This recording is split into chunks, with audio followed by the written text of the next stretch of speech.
welcome. I'm Steve Adubato. We're talking about preschool education and our children growing up great, if you will. And we are pleased to be joined by Amanda Potter, Curator of Education and Interpretation for the Zimmerli Art Museum at Rutgers University. Good to see you, Amanda. Thanks for having me. Describe this wonderful museum. The Zimmerli is part of Rutgers. We just celebrated our 50th anniversary. We house one of the largest university art collections in the country. Everything from American and European art, but what we're really well known for is our collection of Soviet nonconformist art, which is... I'm sorry, what is it again? Soviet nonconformist art. Art basically that was not officially approved of by the communist government during the Soviet Union. Very interesting stuff. Art that was either, politically critical of the government or just in a style that wasn't acceptable to Stalin and his successors. Very, very interesting work, and it's a wonderful teaching resource as well. Joseph Stalin did not love art, did he? Oh, he loved art that was... The art that he controlled. Yes, and that was very positive, right. And spoke highly of the Soviet Union and was very clear. He favored a style called socialist realism, so it had to be no uncertainty, no ambiguity. That goes against the concept of artistic expression. It certainly does. So let me ask you this, the audience for the work there at the museum is? So obviously a big part of our audience is the university, both faculty, students, and staff. So we do see a lot of classes. We tailor to them. We have an academic programming curator that works specifically to find those deep connections. So we have, of course, art and art history, but also classes on media, history, environmental sciences. We even work with the medical colleges. How do you connect this to children so young? So it's about growing up great. Yes. So I'm here to speak about one of our longest running programs, which is our preschool storytelling adventures in art.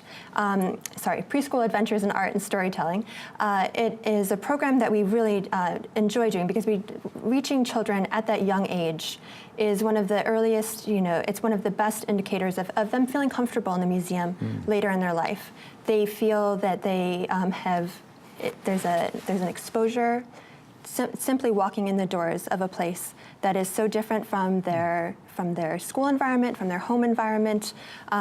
They learn to look at art, to identify different types of art, have some of the vocabulary that they can use. And that vocabulary, one of the reasons this is a program that we run out of the education department, that vocabulary has been shown to be important for pre-literacy skills. So these are. Does it help them grow the vocabulary skills? Yes. So we're introducing words like portrait, landscape, abstract, also just getting them to speak about what they see. It's different than reading stories, reading comprehension.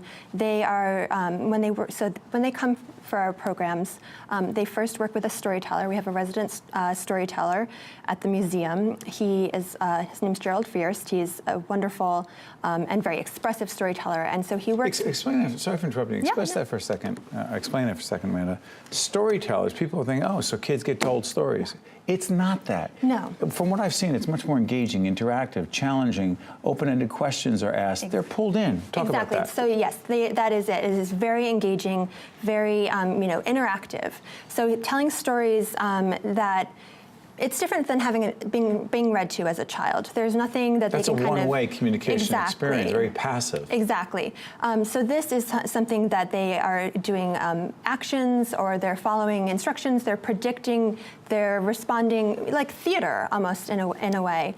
And so it's really focusing on their listening skills, their ability to predict what's going to happen next, to follow and remember patterns that go through this, because it's critical thinking as well. Exactly, and many great stories, they rely on repetition. Something happens, there's maybe a hiccup, something happens again, and eventually there's success. So those great stories, things like Goldilocks, for example, that's a story where there's that pattern of something's not quite right. Again, she tries again, it's not quite right, and finally the third one is, the one that she's looking for. What do you see in these children, or many of them, when they experience a program like this? What kind of changes do you see in them?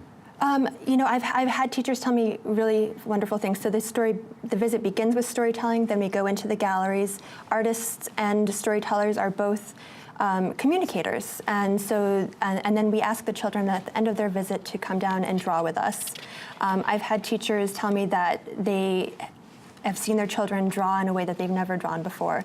There's more sophistication, there's more detail in their drawing. So something has been stimulated, something has been activated in them that wasn't being Is that done the so. Interpretation part of all this? So the interpretation part of my job is kind of a references more actually the passive learning so labels, other texts and things that are in the galleries for our regular visits. So I think of the education part as programs, really places where we are working face to face with visitors. The interpretation part is something that maybe is just there for the visitors that are coming in without necessarily interacting with a person from Before our let's staff. chat here, what's a heat tube? So the heat tubs. Heat tubs. Not even tubes, they're tubs. Yeah, they are metal cylinders. There's 3 aluminum cylinders. So they certainly could be described as tubes, but the artist John Goodyear called them heat tubs. It's one of the highlights of our American collection. These were made We're looking at them as you're speaking. Go ahead. So they're made in the 1960s. They're one of the works we love to use in the storytelling program, one of the most popular for sure, because it's a work that the children can actually touch.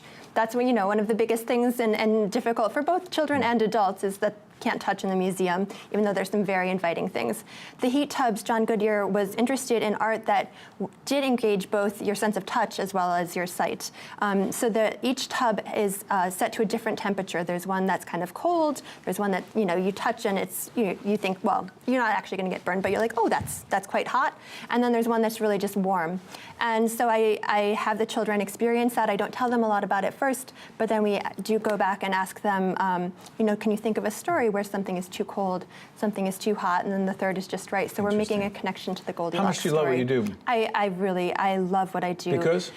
Because I get to work with kids every day. I get to work in a beautiful environment at a great university. And there's no 2 days that are the same. I'm working right now with our summer art camp.